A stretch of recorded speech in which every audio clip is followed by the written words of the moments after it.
welcome back to my YouTube channel. In today's video, I'm going to be telling you guys my stats for when I applied for my colleges, what got me accepted, a little bit about my essays. I'm not gonna go in detail about my personal statement because it is personal, and my extracurriculars, all that.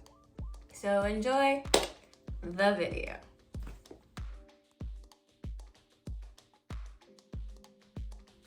Okay, so right now I have my computer here with me for me to tell you everything, because I filmed this video beforehand, but it was very unorganized because I didn't have my computer with me, and I had to keep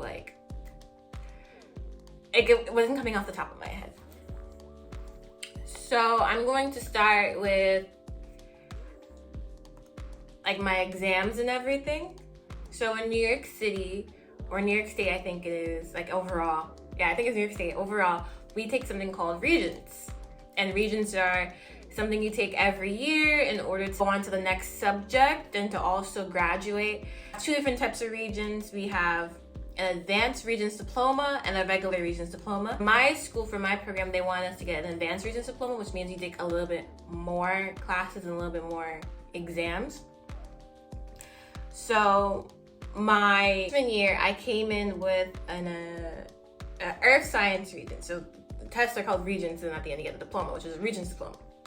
So I came in with Earth Science Regents, for that I scored an 84. The next Regent I took was Biology, which is also called Living Environment, but I got a 94, and yeah, I'm really proud of that one. And then the next one I took was Algebra, which was 82. Then the next year I took English and I got a 90. Then I took Global, which I got 81. Then Chemistry, I got a 70. And Geometry, I got a 79. And then because of Corona last year, I didn't take the US Regents, I didn't take the Trig Regents, and I didn't take... This year I'm not taking the Spanish Regents, but I'm still getting the credit because I'm passing those classes, and I'll get an Advanced Regents Diploma. So I'm going to talk about my actual transcript. So I'm going to tell you my grades. Year, my first term, I took English 9. I had a double period, so it was 2 English classes in one. So it was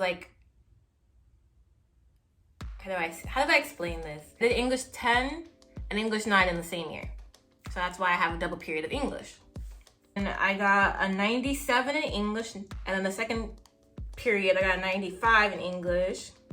I took Health Careers Explorations and got a 100. I took a double period of Algebra and got a 90 in the first period, and a 94 in the second period. Then I took Health Education, which is basically just health, and got 100. And I took Living Environment and got a 99, and that was the first term.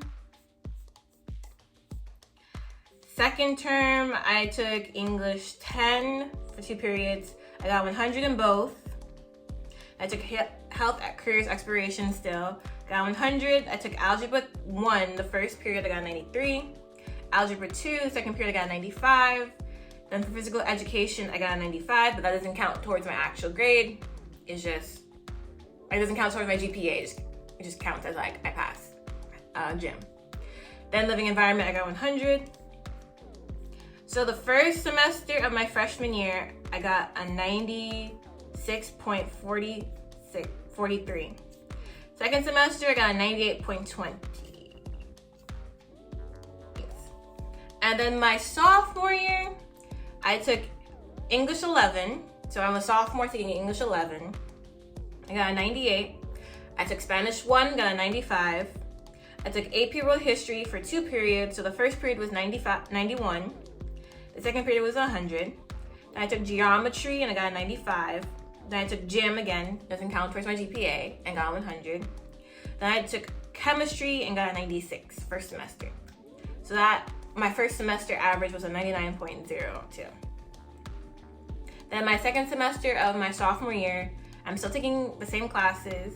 So English 11 was a 98, Spanish was a 97, AP World was 93 first period, then second period was a 99, Geometry was a 90, Gym was 100, and Chemistry was a 93. So that semester I finished out with a 98.20. Now my junior year, I took AP English Slang, which was a 93. I took something in my school called One and Go, which is to help prepare us for college and stuff like that. And I got a 96. Then Spanish 3, I got a 90. AP US History, got a 95. Algebra 2/Trig, I got a 92.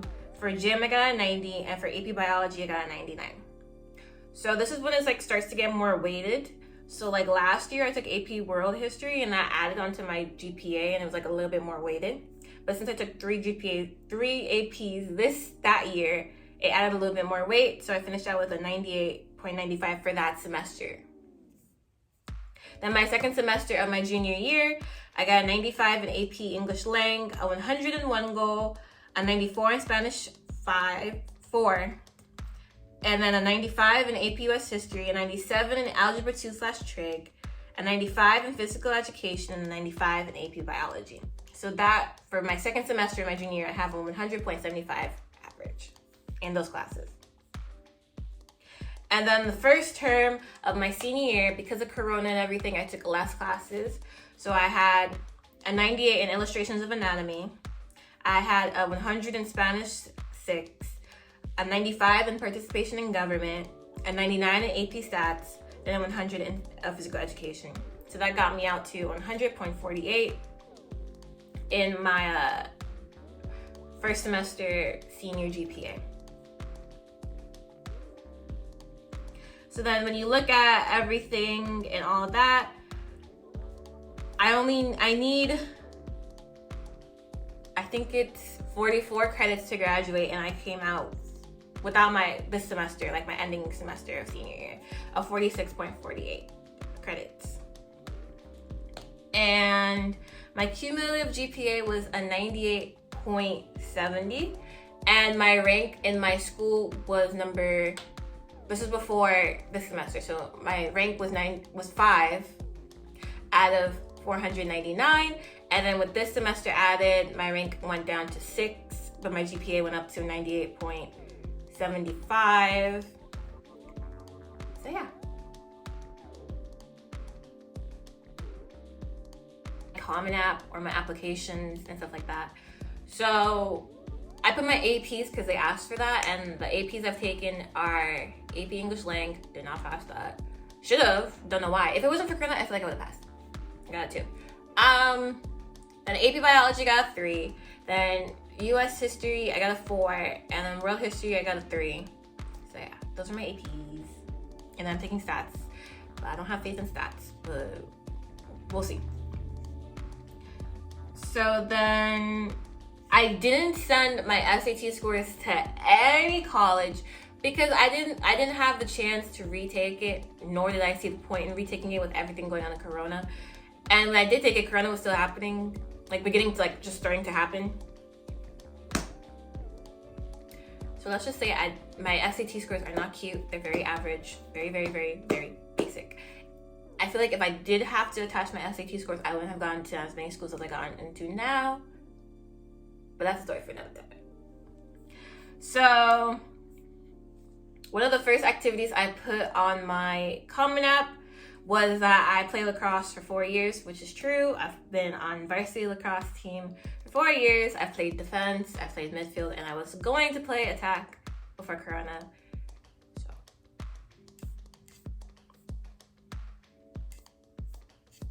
the second thing I put was that I was a student ambassador for a series of Black Lives Matter town halls in my school. And that was junior year. So it really wasn't throughout the entire my 4 years, but it was just for junior year. And then I also put that I started my own business, my jewelry business, that I started during Corona. I worked with it. I created the website and everything. I made the jewelry, especially targeted people who worked in the health careers and everything. Then I also put that I work, which is true. I work as a sacristan in a church. I put that. I've been working since I was in sophomore year, and before that I would do other things like volunteer at the church, stuff like that. So I put community outreach, that I would be like a peer group leader at my school's church, at my middle school's church, not my school anymore. And I would help like reach out to like kids who were still in middle school and like elementary school and stuff like that. And I put I was a helper in my neighborhood, like during Corona especially. I'd run out and get groceries for my neighbors, run out and get medicine for my neighbors, for my grandma. Like I've always been like the type of person that helps someone, so I put that on my application.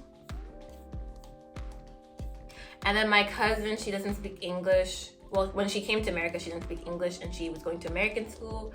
So we helped her with that. Every now and then when I go over there, I still help her to see if she needs help with it, because she's the only one that speaks English over there where she lives. They all speak Creole. And then I put that I've been a dancer, which is true. For a while I used to dance very, very, very, like it was in my schedule. Firm believer in like dancing. Still love dancing, but just times are different. I did theater my freshman year and sophomore year a little bit. I was a stage crew, and then for a while stage crew manager when the other stage crew managers weren't there. Freshman year I also took pictures for this newsletter or magazine for like my school's pre-med department, because we were broken up into departments. I put that, and that was the end of it for like extracurriculars and stuff like that. It came down to who I wanted to recommend me. I chose one of my AP teachers who's been there since freshman year. I had him as for living environment. He wanted me to take his AP biology class. He kept with me throughout the entire 4 years, and like I really thought that he would be the type of person to really advocate for me and like show what type of person I am besides my grades. And then I chose another teacher that I've known since we did this program before we went into our freshman year, and he was there and I got to know him. We became like close, not like weird close, but like close as in like student teacher. And I've never had him as a teacher, but he's been like a mentor to me and stuff like that. And he's really seen me grow from then to now and grade wise, and like and what type of person I am and all that. So yeah. And then for my essay, my personal statement, I wanted to do something different. Everyone always does an essay, right? So I was like, why not? I talked to my teachers. I wrote it first and then I asked them their opinion. So I was like, okay, I wrote a letter. And one of the prompts that I chose was, when did I realize something, or create your own prompt. So what I did is I wrote a letter. I wrote a letter to my mother, because she is a single mom. She is a single immigrant mom who works hard for me and my sister and her family and everything. So I wrote a letter to her, thanking her for everything. And when I realized how much she does for me and what she does for me and what she sacrificed, and just to let her know that I appreciated it and how much it's affected me and how much it's allowed me to grow as a person and allowed me to be who I am today, who works so hard, and for my grades and my personality and all that. So I wrote her a letter. I will not go over what I wrote specifically in the letter, but the letter is for her, about her. It's like, it was very, when I wanted to write my personal statement, I knew I wanted to write about my mom being a single mom and how she lost the love, like one of her loves, and she just continued to go on from there as a strong person. So I wanted the reader, the college advisor, the college admissions people to see what my life was basically because of who she was, but as if I was writing to her. And I didn't want it to be some sob story, but I low-key wanted to be a sob story, but I didn't want it to be the traditional sob story. So I was like, okay, where do I begin? So I sat there wrote that letter as I was crying, and then revised it, had people look over it. And it was just, yes, it was, in the beginning it started off as a letter to her, but then you could see like where I transitioned it to make it seem more like for the college admissions, where it was like, but it was still for her, where it was like, how what you did, my mom did, caused me to do this, like the cause and effect. Because at the end of the day, when you write a college essay, it should be what you want it to be. It shouldn't be, oh, I'm gonna write a sob story because that's what gets me in. It should be, if you love anime, write about anime. If you love to cook and that's been your passion ever since, then write about it. If you're going in for a biology major, let's say you're going in for a law major, and you've always said, oh, because I've faced this and this and that, I want to be able to fight for the little person, stuff like that. If you're passionate about it, then write it. So I was passionate to prove to my mom, not prove, but to show to my mom that what she did caused me to be who I am. If it wasn't for her being so strong, for her being there, for her giving up days to come to dance recitals and come to events, that I wouldn't be who I am. Like, at the time I didn't understand it, and I wrote that at the time I didn't understand it. But I grew as a person, and I realized, oh, she was doing this for me. I'll do a separate video for Macaulay. Yeah. Okay. So, I believe this is the end of the video. I want to say thank you for watching. If you made it to the end, make sure to like and subscribe, because I plan on doing more videos, hopefully. And I'm going to do a separate video for Macaulay. And at the end of the day, when it comes to applying to colleges, apply where you want to go. Don't apply to places just because to apply to places, because application fees do cost money, unless you have the money to pay for it or you have a fee waiver. Try your best. Don't apply to colleges for other people, apply for you. Don't apply to majors for other people, apply for you. Be you. Don't try to be someone you think admissions people want on an application. Be who you are, so that they know who they're admitting and that it's actually for you. And at the end of the day, college is hard. Like, applying for colleges isn't hard. If you start early, you'll be done early. And it's fun. You know, rejection does hurt, but it's fun to just see where all your work went into at the end of the time, at the end of all of this. Yeah. Thank you for watching. Okay, bye.